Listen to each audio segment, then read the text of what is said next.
السلام علیکم ورحمۃ اللہ وبرکاتہ۔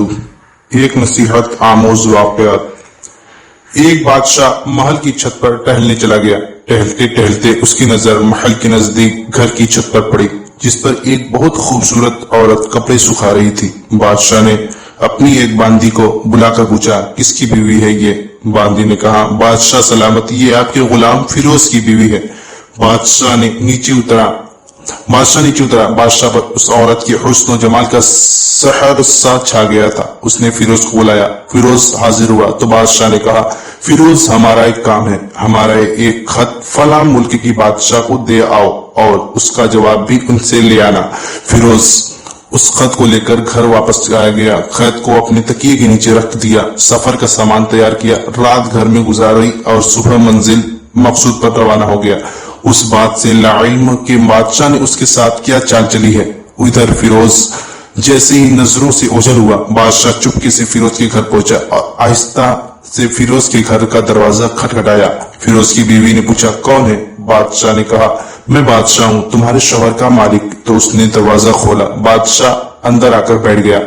فیروز کی بیوی نے حیران ہو کر کہا، آج بادشاہ سلامت یہاں ہمارے غریب خانے میں؟ بادشاہ نے کہا، میں یہاں مہمان بن کر آیا ہوں۔ فیروز کی بیوی نے بادشاہ کا مطلب سمجھ کر کہا، میں اللہ کی پناہ چاہتی ہوں آپ کی اس طرح آنے سے، جس میں مجھے کوئی خیر نظر نہیں آ رہی ہے۔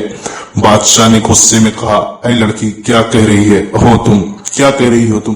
شاید تم نے مجھے پہچانا نہیں، میں بادشاہ ہوں، تمہارے شوہر کا مالک۔ فیروز کی بیوی نے کہا، بادشاہ سلامت، میں جانتی ہوں کہ آپ ہی بادشاہ ہیں، لیکن بزرگ کہہ گئے ہیں، شیر کو اگرچہ جتنی بھی تیز بھوک لگی ہو لیکن وہ مردار تو نہیں کھانا شروع کر دیتا۔ اور کہا، بادشاہ سلامت، تم اس کٹورے میں پانی پینے آ گئے ہو جس میں تمہارے کتے نے پانی پیا ہے۔ بادشاہ اس عورت کی باتوں سے بڑا شرمسار ہوا اور اس کو چھوڑ کر واپس چلا گیا، لیکن اپنے چپل وہیں پر بھول گیا۔ یہ سب تو بادشاہ کی طرف سے ہوا۔ اب فیروز کو آدھے راستے میں یاد آیا کہ جو خط بادشاہ نے اسے دیا تھا وہ تو گھر پر ہی چھوڑ آیا ہے۔ اس نے گھوڑے کو تیزی سے واپس موڑا اور اپنے گھر کی طرف لپکا۔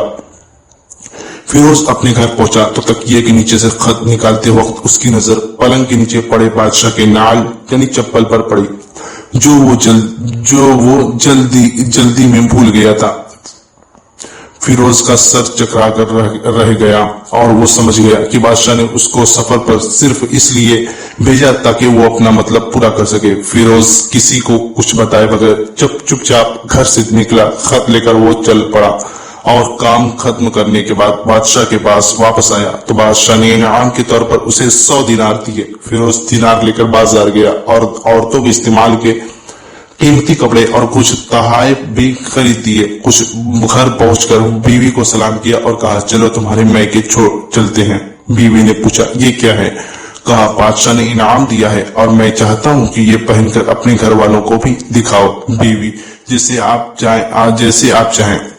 بیوی تیار ہوئی اور اپنے والدین کے گھر اپنے شوہر کے ساتھ روانہ ہوئی۔ داماد اور بیٹی اور ان کے لائے گئے تحائف کو دیکھ کر وہ لوگ بہت خوش ہوئے۔ فیروز بیوی کو چھوڑ کر واپس آ گیا اور 1 مہینہ گزرنے کے باوجود نہ بیوی کا پوچھا اور نہ اس کو واپس بلایا۔ پھر کچھ دن بعد اس کے سالے اس سے ملنے آئے اور اس سے پوچھا، فیروز، آپ ہمیں ہماری بہن سے غصے اور ناراض ہونے کی وجہ تو بتائیں، یا ہم آپ کو قاضی کے سامنے پیش کریں گے۔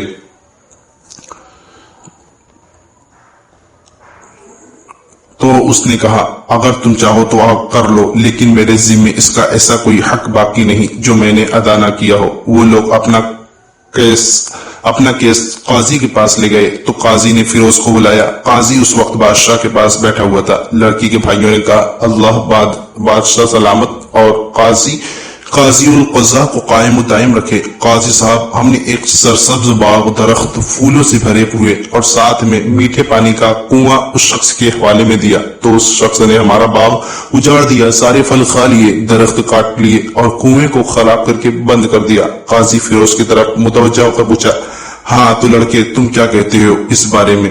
فیروز نے کہا، قاضی صاحب، جو باغ مجھے دیا گیا تھا وہ اس سے بہتر حالت میں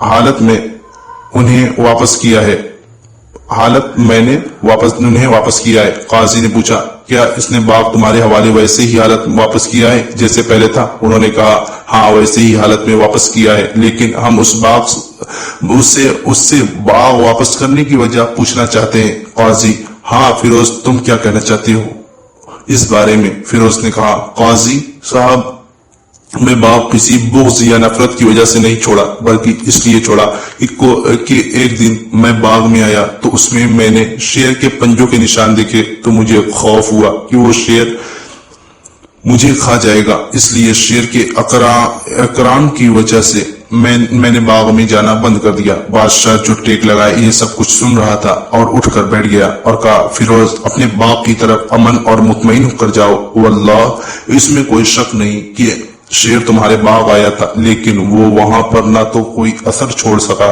نہ کوئی پتا توڑ سکا اور نہ ہی کوئی پھل کھا سکا۔ وہ وہاں پر تھوڑی دیر رہا اور مایوس ہو کر لوٹ گیا، اور خدا کی قسم میں نے کبھی تمہارے جیسے باغ کے گرد لگے مضبوط دیواریں نہیں دیکھی۔ تو فیروز اپنے گھر لوٹ آیا اور اپنی بیوی کو بھی واپس لے لیا۔ نہ تو قاضی کو پتا چلا اور نہ ہی کسی اور کو کہ ماجرا کیا تھا۔ کیا خوب بہتر ہے اپنے اہل و عیال کے راز چھپانا تاکہ لوگوں کو پتہ نہ چلے، اپنی گھروں کی بھید کسی پر ظاہر نہ ہونے دو۔ اللہ آپ لوگوں کو خوشیوں سے بھر دے، آپ کو، آپ کے اہل و عیال کو اور آپ کے مال کو اپنے حفظ و امان میں رکھے، آمین۔